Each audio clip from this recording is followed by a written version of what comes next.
যে পরিস্থিতি বাংলার স্বাধীনতা সংগ্রামী পরিবার থেকে শুরু করে বীর পরিবার থেকে শুরু করে বিভিন্ন ধর্মীয় পরিবার থেকে শুরু করে বিভিন্ন যাদের সামাজিক প্রভাব প্রতিপত্তি আছে সবে সাধারণ মানুষদেরকে অনেক হয়রানি হচ্ছে। এই হয়রানি বন্ধ আমাদের করতে হবে। অল পার্টি মিটিং ডাকা দরকার। কেমন অল পার্টি মিটিং আপনাদের জানিয়ে রাখি, বর্বর পাকিস্তানিরা যখন এসে পেহেলগাঁওতে আমাদের দেশের নাগরিককে খুন করলো, সেই সময় অল পার্টি মিটিং ভারত সরকার ডেকেছিল। সেই সময় কংগ্রেসের পক্ষ থেকে বলেছিল পাকিস্তানের বিরুদ্ধে অল আউট যাও, আমাদের কোনো অবজেকশন নাই। আজকে মমতা ব্যানার্জি যদি অল পার্টি মিটিং ডাকে, মমতা ব্যানার্জি ডাকে কেউ আসুক আর নাই আসুক, ইন্ডিয়ান সেকুলার ফ্রন্ট যাবে বাংলার নাগরিকদের সাথে, সেখানে গিয়ে বলবে স্বচ্ছতার সাথে যে কাজ পশ্চিমবঙ্গ সরকার করতে চায় আমরা প্রস্তুত আছি বাংলার মানুষের জন্য। করবে তারা আপনি আতঙ্কিত মুক্ত হবেন তো ভাই, কিন্তু চাই না আপনি আতঙ্কিত মুক্ত হন মমতা ব্যানার্জি চলে না। এরা চাই আপনি পেরেশানে থাকুন। আপনি পেরেশানে তাকে প্রশ্ন করতে পারবেন না মাদ্রাসায় টিচার নেই কেন। আজকে দেখুন কলকাতায় গতকালকে খোঁজ নিয়ে দেখুন 30 দিন এই ঠান্ডাতে তারা পড়ে আছে। মানে টিচার গুলো টিচারদের সম্মানিকটা ঠিকঠাক পাচ্ছে না। মাদ্রাসায় 10,000 শূন্য পদ হয়ে গেছে, পরিকাঠামো ধ্বংস হয়ে গেছে, স্কুলে টিচার নাই, হাই স্কুলে টিচার নাই, শিক্ষার পরিকাঠামো ধ্বংস হয়ে গেছে। আপনি এটা প্রশ্ন করবেন না সায়ের কাগজে ছুটাছুটি করবেন? এই ছুটাছুটি করার জন্য আপনাকে এই পদক্ষেপ গুলো গ্রহণ করছে না। দ্বিতীয় হচ্ছে বিধানসভায় নিন্দা প্রস্তাব পাস করানো হোক। বিধানসভায় নিন্দা প্রস্তাব পাস করানো হোক। যেভাবে অহেতুক হয়রানি করা হচ্ছে এটা অত্যন্ত নিন্দাজনক কাজ। সেখানে নিন্দা প্রস্তাব পোস্ট করানো হোক। সেই নিন্দা প্রস্তাবের কপিটা ইলেকশন কমিশন অফ ইন্ডিয়াকে দিন, আর যে সরকার একটা মামলা করুক সেই মামলাতে কপিটা অ্যাটাচ করে দিন। নিশ্চিত ভাবে সুপ্রিম কোর্ট এটার প্রতি বিবেচনা করবে। কারণ বিধানসভার মধ্যে নিন্দা প্রস্তাব পাস করানো মানে পুরো পশ্চিম বাংলার মানুষ এটাকে নিন্দা করছে। এই হয়তো হয়রানিকে এটা করবে মমতা ব্যানার্জি সরকার। আমাদের একটু কেন করবে না? পেরেশান তো হচ্ছে দলিত, সব থেকে বেশি পেরেশানি হচ্ছে মুসলমান, তারপরে দলিত, তারপরে আদিবাসী। তাই মুসলমানকে তো মানুষ মনে করে না, শুধু ভোটার মনে করে আর ক্যাপটিভ ভোট ব্যাংক হিসাবে রাখতে চায়। তাই আপনাদের বলবো দিকে দিকে আওয়াজ তুলতে হবে, বলতে হবে এমএলএ পশ্চিমবাংলা সরকারকে এ দুটো কাজ করা দরকার। এক অল পার্টি মিটিং ডাকা, দ্বিতীয় হচ্ছে বিধানসভায় নিন্দা প্রস্তাব পাস করানো। এরপরও আপনাদের বলছি আমার উপরে কেন এদের রাগ বুঝতে পেরেছেন? ৭৭টাকে নিয়ে কিছু নয়, নওশাদকে হারাতে হবে। কারণ আমি তো এদের পয়েন্টে পয়েন্টে এদের ভুলগুলো ধরিয়ে দিই, ওই জন্য ওদের জয়েন্টে জয়েন্টে ব্যথাটা করে যায়। আমি তো বলছি আপনাকে, দেখবেন যাদের বাড়ি ফোন গেছে সবের সাথে আরেকটা এক্সট্রা হিয়ারিং এর নোটিশ গেছে, হিয়ারিং এর নোটিশের সাথে আরেকটা কাগজ গিয়েছে। সেই হিয়ারিং এর নোটিশের সাথে একটা যে কাগজ গিয়েছে সেখানে 13টা ডকুমেন্টস এর কথা বলা হচ্ছে।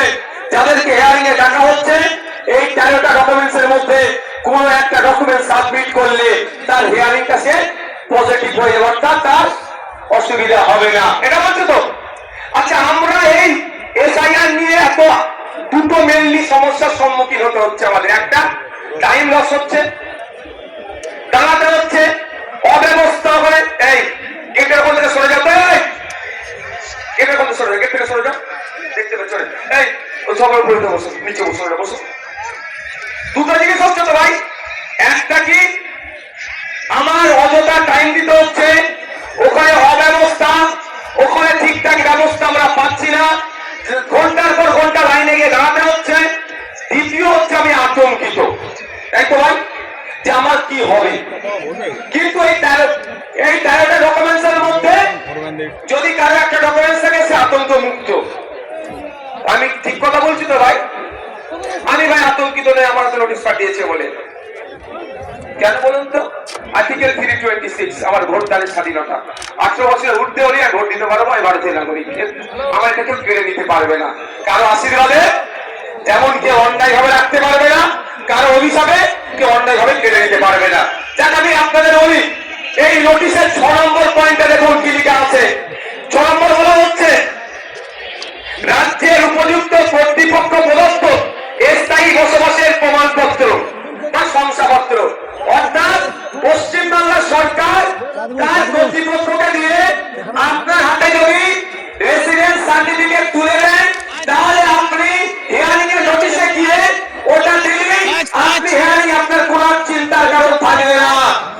সরকার একবারে এটা দেবে বলেছে, একবারে বলেছে যে তোমরা হয়রানি হয় না, তোমরা আতঙ্কিত হয় না, আমি তোমাদের সরকার, যে আমি তোমাদের ব্যবস্থা করে দেবো। তাই আপনাদের বলি, আপনারা 2021 সালে অনেকে ভাঙর ছাড়া, অনেকে কি হবে না হবে ভেবে ভোট দিবার ইচ্ছা গেলেও ভোট দেননি। কিন্তু আপনাদের বলছি, আজকে যদি এটা সংযুক্ত মোর্চার সরকার চলতো তাহলে এই হয়রানি হতো না।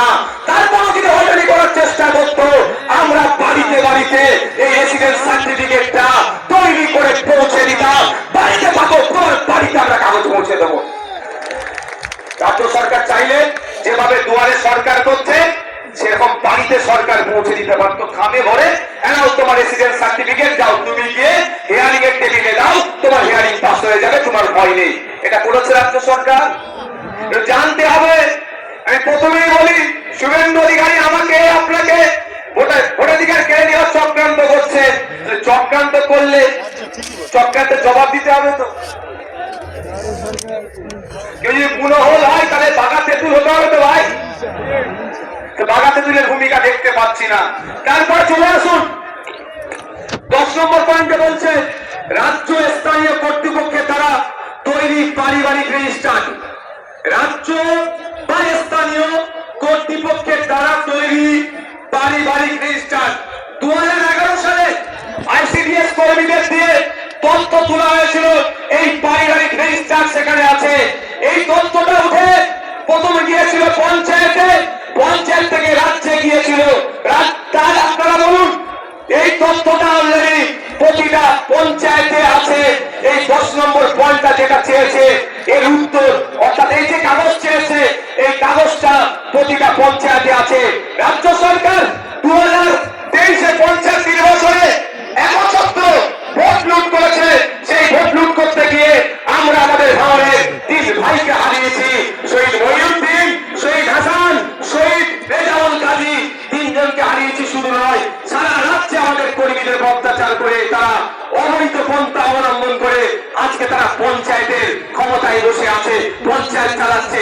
সেই পঞ্চায়েতের মাধ্যমে যদি প্রতিটা বাড়িতে বাড়িতে এই তথ্যটা 10 নম্বর যে পয়েন্ট আছে পারিবারিক রেজিস্টার যদি পৌঁছে দেয়, ওটা নিয়ে আপনি যখনই হিয়ারিং এর টেবিলে যাবেন, আপনাকে অফিসার আর কিছু দ্বিতীয় প্রশ্ন করার সুযোগ পাবে না।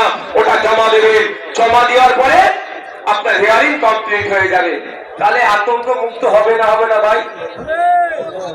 রাজ্য সরকার চাইলে আপনার আতঙ্ক মুক্ত করতে পারে এই দুটো ডকুমেন্টস দিয়ে, কিন্তু রাজ্য সরকার তো আতঙ্ক মুক্ত চাইছে না।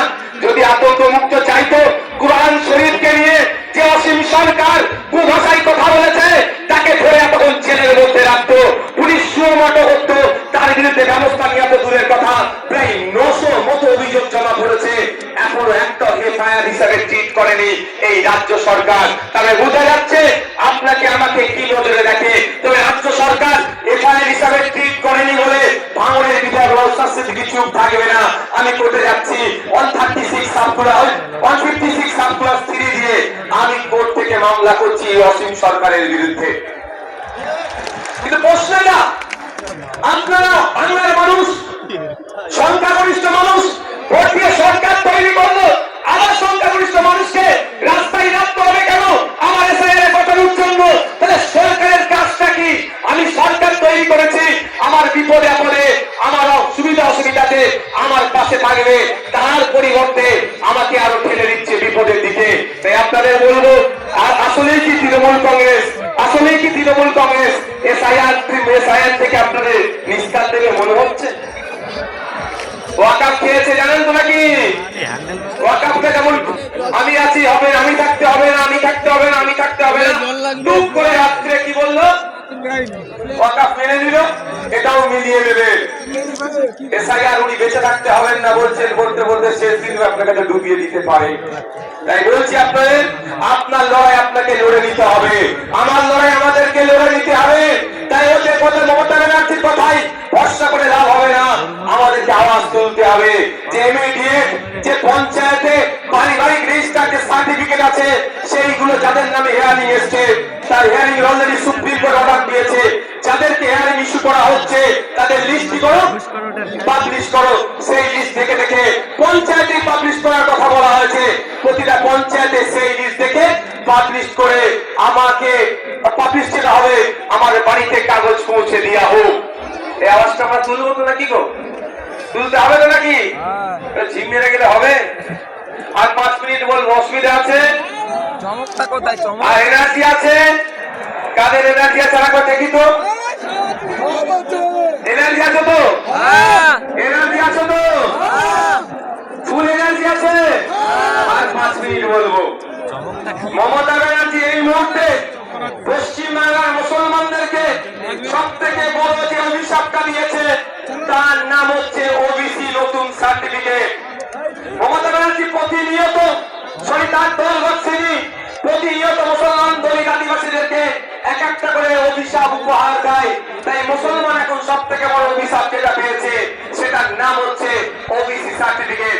এই ওবিসি সার্টিফিকেট নামটা আসতে পারবে ছিঁড়ে ফেলে দেওয়া, বাড়িতে রেখে দেওয়া আর সার্টিফিকেট রাখা একই হবে। কারণ কৌশলে মুসলমানদের শুধু নাম কাস্তে সার্টিফিকেটটা রাখতে চাইছে। যেভাবে মেসিকে দেখতে আসলো, টিকিট কাটলো, বাড়িতে ঢুকলো, তারপরে কি হলো স্টেডিয়ামে ঢুকলো, মেসিকে দেখতে পেল না। আপনার হাতে সার্টিফিকেট থাকবে, ফর্ম ফিল আপ করবেন, পরীক্ষায় বসবেন, রিটেনে পাস করবেন, ভাইভাতে গিয়ে ভাইবার পরে যখন লিস্ট বার হবে আপনি সংরক্ষিত কোটায় আর চাকরি পাবেন না। এই গ্যারাকলটা মমতা ব্যানার্জি সরকার করেছে, তৃণমূলের সরকার করেছে। তাই আপনাদের বলবো এর বিরুদ্ধে আমাদের লড়াই করতে হবে। আমাদের লড়াই থেকে এসসি সার্টিফিকেটের বিরুদ্ধে। প্রকৃত যিনি দলিত সে চাকরি পাচ্ছে না, প্রকৃত যিনি আদিবাসী সে চাকরি পাচ্ছে না, প্রকৃত যে অনগ্রসর শ্রেণীর মুসলমান সে চাকরি পাচ্ছে না। এর বিরুদ্ধে আমাদের লড়াই। যারা প্রকৃত অর্থে চাকরির প্রয়োজন, উচ্চ শিক্ষায় সংরক্ষণের প্রয়োজন, তাদেরকে ক্ষমতায় নিয়ে আসতে হবে। আপনাদের বার্তা দিচ্ছি, আপনারা যদি আমাদের সুযোগ দেন আমরা নিয়ে আসবো। তবে একটা কথা বলি, মমতা ব্যানার্জি বিশ্বাস হচ্ছে না আমার তিনি এসআইআর এর বিরুদ্ধে সত্যিকারের লড়াই করবেন। ভাষণ দিতে হেয়ারিং এর পরে একটা রিসিপ্ট দিচ্ছিল না, আমাদের কর্মীরা গিয়ে আন্দোলন করে রিসিপ্ট যখন দিলালো তার কিছুক্ষণের মধ্যে পুলিশকে পাঠিয়ে তৃণমূলের নেতা এসে আমাদের কর্মীদের ওখান থেকে সরিয়ে দিল। এটা মানে কি? রিসিপ্ট দেওয়া তো ভালো কথা, তারপরে খবর পেলাম আর রিসিপ্ট দিচ্ছে না। তার এই যে চক্রান্ত বিজেপি করছে সেই চক্রান্তের সাথে কিন্তু তৃণমূল একই ভাবে যুক্ত আছে। তাই এই চক্রান্তের জবাব আমাদেরকে গণতান্ত্রিক ভূমিকা নিতে হবে। গতকালকে দেখছিলাম সিপিএম এর এক সিনিয়র লিডারের মেরে মুখ টুক ফাটিয়ে দিয়েছে। অভিযোগটা কি? তার অপরাধটা কি? যে এসআইআর এর নামে যে অহেতুক নাগরিক হয়রানি হচ্ছে এর বন্ধের জন্য ডেপুটেশন দিতে গিয়েছিল। তাহলে নাগরিক হয়রানি বন্ধের জন্য ডেপুটেশন দিলে যদি অহেতুক পেরেশানি করে, এই তৃণমূল যদি আক্রমণ করে, প্রকৃত অর্থে তৃণমূল কি এর বিরুদ্ধে আছে? আজকের প্রোগ্রাম আমরা এবার এখন শেষের দিকে এসেছি, আমরা শেষ করব। শেষ করতে হওয়ার আগে আপনারা আস্তে আস্তে বিদায় নেন, যেতে যেতে মাইকের আওয়াজ পাবেন।